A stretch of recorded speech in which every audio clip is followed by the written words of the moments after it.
그릇 하나를 온 섬이 빚었다.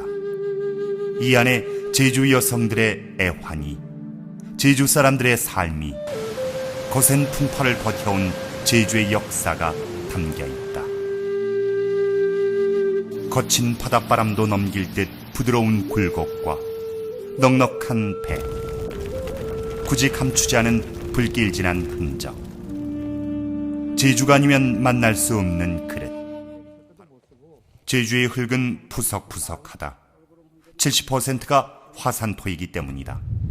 그러나 나머지 30%의 흙 중에 점도가 높은 흙이 있다. 이 흙이 허벅의 재료가 되는 고냉이 찰흙이다. 흙 제품을 만들어내는 그 태토, 그 점토는 기본적으로 황토, 붉은 황토의 성질을 가지고 있는데요. 제주도에 있는 점토는 한번 화산 분출에 의해서 나온 흙이라 화산 회토이고요. 붉은 송이나 실리카 성분이 좀 더 많이 들어있어서 내륙 지방에 있는 것보다는 조금 더 검붉은 색이고요. 그리고 그 규석 성분이 좀 더 많이 이렇게 포함되어 있어서 어떤 고온에 있어서 내륙 지방에 있는 것보다는 좀 더 고온에서 견딜 수 있는 그런 강도, 내화성이 좀 강하다고 얘기할 수 있습니다. 철 성분과 염기성 성분이 많은 제주의 흙으로 빚은 허벅은 구워지면 유약을 안 발라도 그 효과가 난다.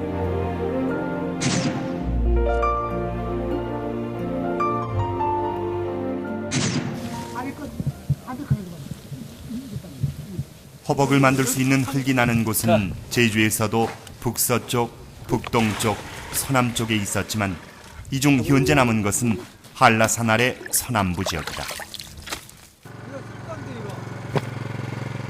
허벅을 만드는 모든 과정은 철저하게 분업화되어 있다. 좋은 흙을 구하고 채비하는 것은 건해꾼의 몫이다.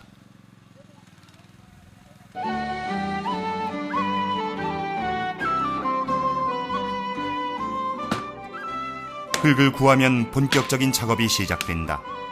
질은 때리는 전문가가 따로 있었지만 인건비를 아끼기 위해서 주인집에서 직접 때리거나 동네에서 돌아가면서 때렸다.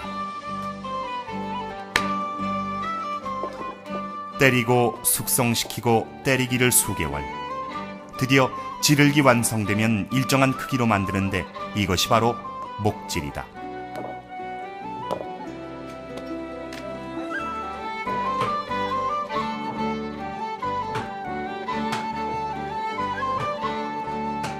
완성된 목질은 마르지 않도록 잘 싸서 두었다가 필요할 때마다 꺼내 쓴다.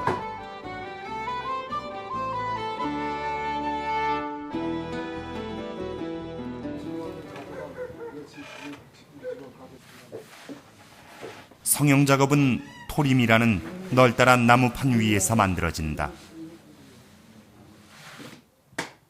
목질을 토림 막개로 납작하게 두들겨 펴면서 판을 만드는데 이때 흙 속에 잔물을 출여내거나 공기구멍이 없도록 훑어주면서 반복하여 기물의 크기만큼 길게 늘린다. 이것이 허벅 성형에 쓰이는 토레미판이다. 잘 안 때리면은 여기 와서 토레미는데도 잘 안 돼요. 이 쪼그렇게 나가질라니. 이제 흙 여기 이렇게 타림하는 것도 잘 익히지 않으면은, 잘 익히면은 일정하게 쫙하게 타림이가 일정하게 잘 되는데 잘 안 익히면은 이 흙이 고르게 쭉하게 잘 늘어나질 않죠. 옹기 제작은 대부분 새끼줄처럼 엮는 탈의 기법이지만 제주에서는 목질을 두드려 토레미판을 만든 뒤 널빤지를 붙이듯 하는 판형 기법을 쓴다.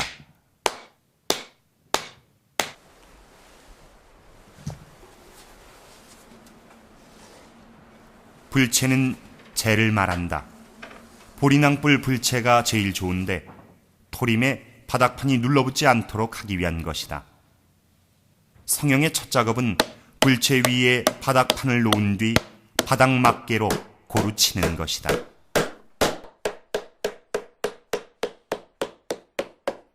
이거는 가시나무로 만든 미칼, 이 밑에 끈꼭 이거 하는 거니까 미칼이라고 해요.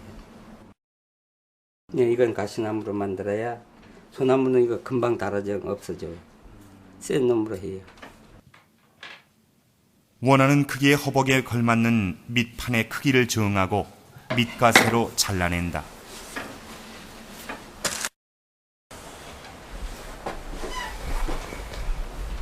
밑판이 정해지면 여기에 토레미 판을 붙인다. 이것은 허벅 아래쪽에 해당하는 알배와 허벅의 중간 부분에 해당하는 중배를 이루게 된다. 이음새는 성형 과정에서 여러 차례 손을 보는데 처음에는 손으로 이음새의 틈을 막아준다.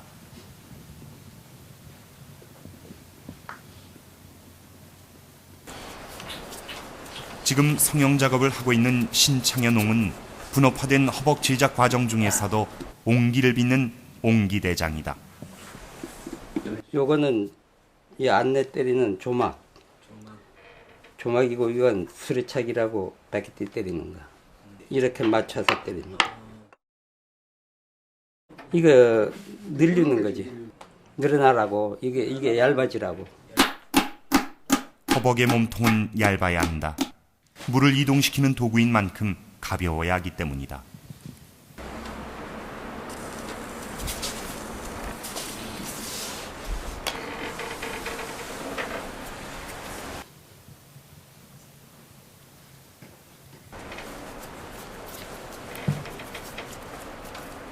이걸 빼비주는 거 이게. 지륵을 새끼줄처럼 만들어 이음새에 붙이는 것을 빼비를 준다고 한다.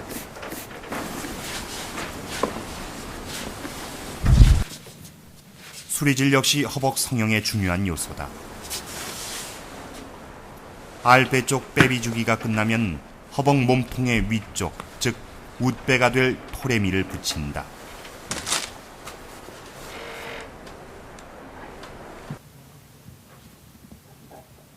이게 위에 붙이는 거. 위에 토레미.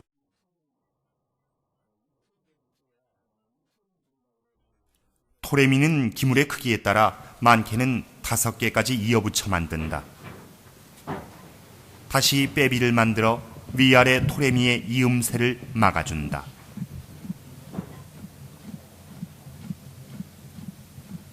빼비는 안팎으로 모두 발라준다. 마음 잡아주는 건 이거.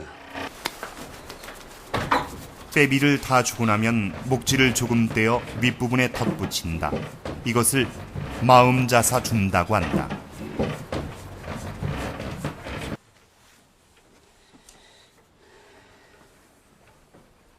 이음새를 모두 붙이고 나면 모양을 만들기 시작한다.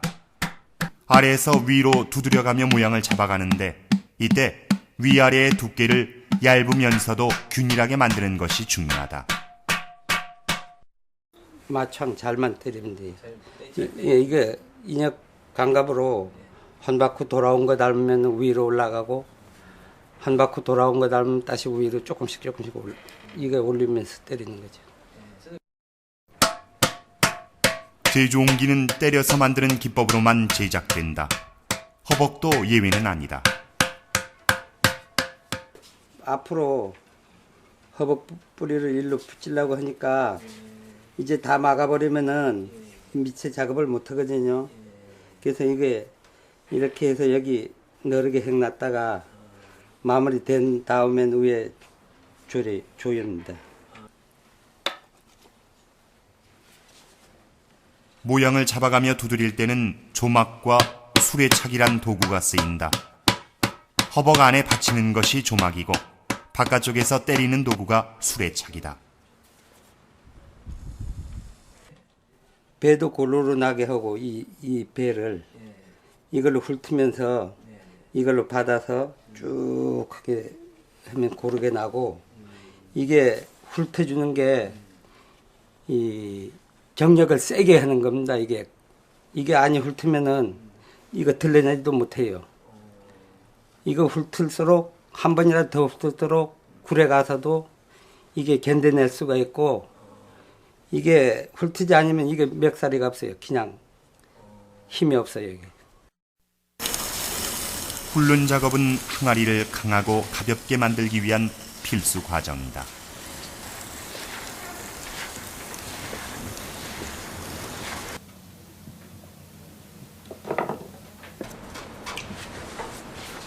붉기가 끝나면 부리를 만들 차례다.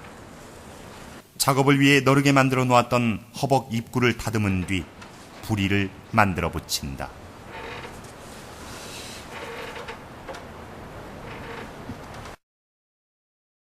이거 목질을 하고. 목질요? 예, 이거 허벅부리 쌀 거. 부리는 허벅 성형에서 가장 까다롭고 어려운 부분이다. 이 부리가 어떻게 만들어지느냐에 따라 허벅의 완성도가 판가름 나기 때문이다.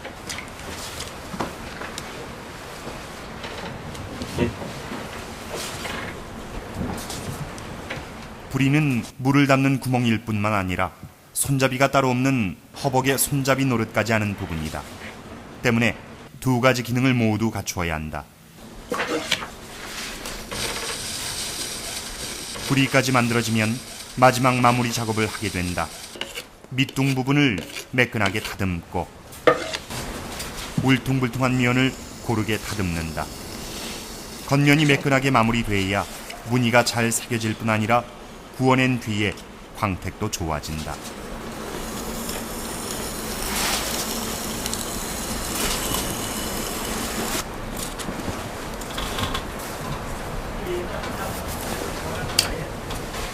이제 마지막으로 무늬를 넣을 차례다.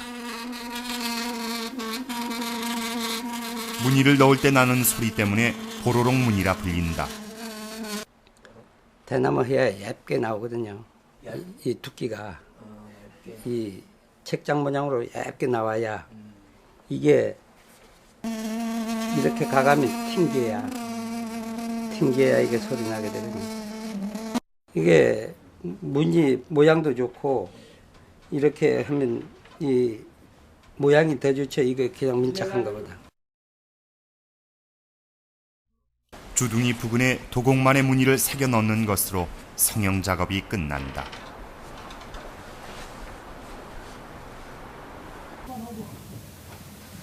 성형이 끝나면 건조를 시킨다. 이를 건해라고 한다.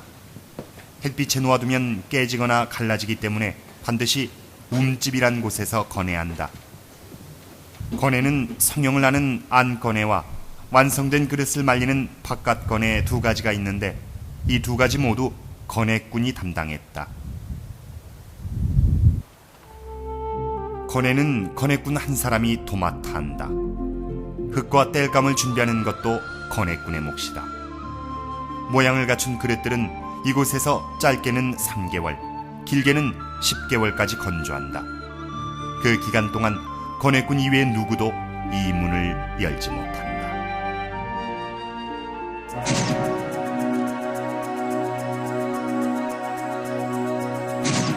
제임은 허벅을 중심으로 망대기 위에 올리고 장태를 씌운 뒤 그 위에 다시 얹는 방법을 쓴다. 그리고 이렇게 제임된 한 줄이 한 세트가 된다. 허벅 위에 덮어진 장태나 망대기는 허벅 윗부분의 불길을 막아주는 역할을 하여 자연 환원소성이 되었고, 허벅 윗부분은 붉은 흑빛을 발하여 허벅의 전체 비례에서 독특한 자연 배색의 3분의 1 비례감을 얻게 된다. 제주 석유를 달굴 땔감은 섬피라 불리는 잣나무 가지 묶음이 주로 쓰인다. 가마터가 건천 주변에 몰려 있었던 것도 이 땔감을 구하기가 쉬웠기 때문으로 풀이된다. 섬피를 쓰는 이유는 마른 섬에서 큰 나무를 구하기가 어렵기도 하거니와 섬피가 장작보다 더 빨리 더 높은 온도를 내기 때문이기도 하다. 불떼기는 피운 뿔부터 큰 뿔까지 단계를 밟아 뗀다. 이 전 과정을 책임지는 것이 불떼장이다. 맨 처음에 옹기를 가마 속에 다 들어가면은 이제 그 피운 뿔이라고 합니다. 즉 말하면은 그릇이 덜 말랐던가 또 아니면은 불이 가더라 해도 깨지지 않을 정도로 이제 그 즉 말하면 연기로 그 불을 이렇게 사르는 게 아니고 즉 말하면은 옛날에는 그 소똥이나 말똥 뭐 이런 거 그 들밭에 가서 모여다 주워다가 그거를 말려 가지고 이제 그 피운 뿔로 합니다. 그거로. 피운 뿔로 가마와 그릇에 예열을 주고 나면 아궁이에서만 불을 지피는 식은 불을 뗀다.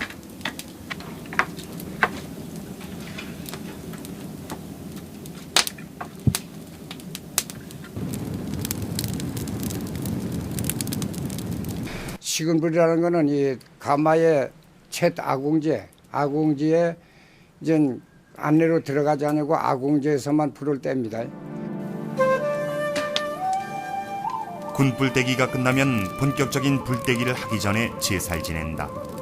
자연의 그릇의 생명을 부탁하기 위함이다.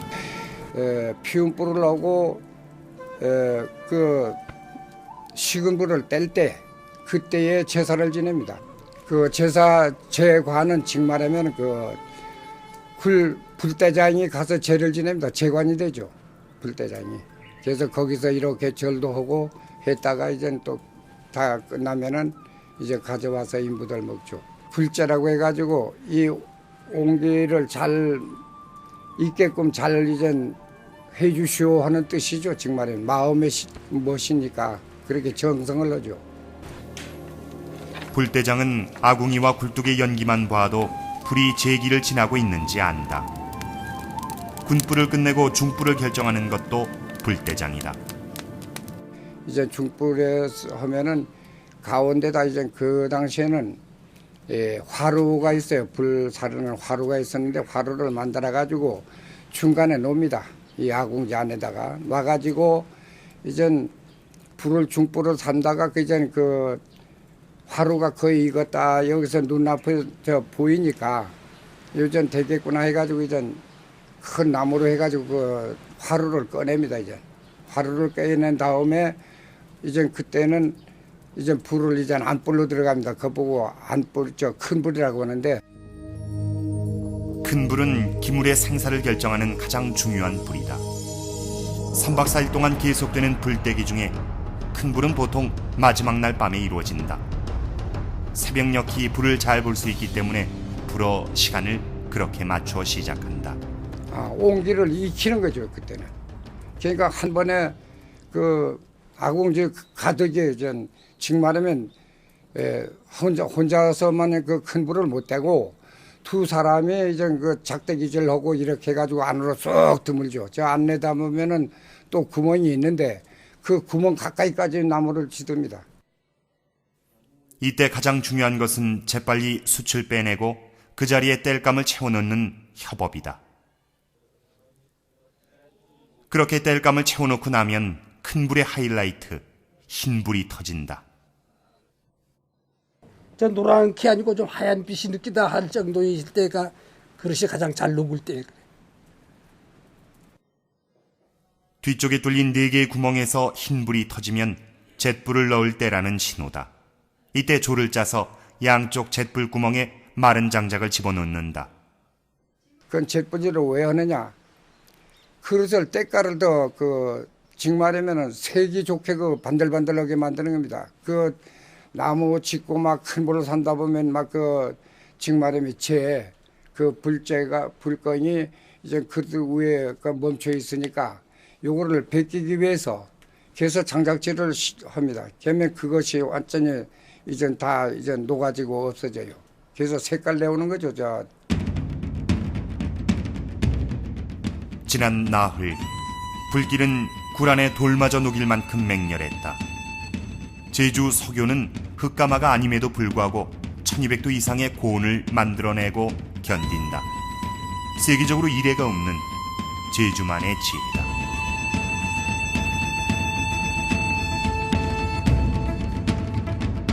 제대로 형태를 잡아 완성된 기물은 30% 내외에 불과하다. 가장 중요한 쓰임새는 뭐니 해도 물을 운반하기 위한 쓰임새가 가장 중요했고요. 그리고 이 부리의 형태에 따라서 이게 한번 꺾여서 이 들어가는 입구가 좁은 거는 등덜기라고 부르고요. 결국은 그 안에는 증발되지 않기 위한 어떤 술 종류 이런 것들을 보관을 해서 운반을 할 때 쓰였고요. 그리고 어려서부터 이 물 운반하는 습관을 들여야 되기 때문에 대백이라는 것과 애기 대백이라는 허벅의 작은 형태들이 있었고요. 그리고 이제 그 기본적인 허벅과 등덜기 외에도 바르터벅, 맞춤 허벅이라 그래서 장정들이 좀 이렇게 남자들이 메고 다녔던 그런 허벅도 있고요. 각각 그것들은 기본적으로는 물을 운반하기 위한 것들이지만 물 외에 씨앗 보관용이나 또 다른 젖은 어떤 내용물들을 보관하기 위해서 그런 형태들이 생겼고요.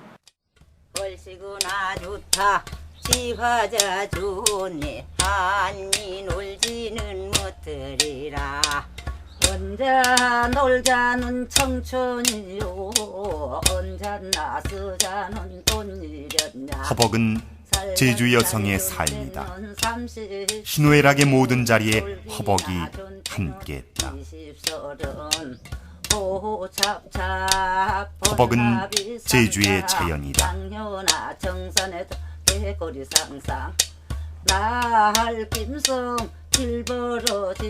무념무상의 문양으로 제주의 파도와 바람을 그렸고 불길이 만들어내는 색으로 섬의 색을 구현했다.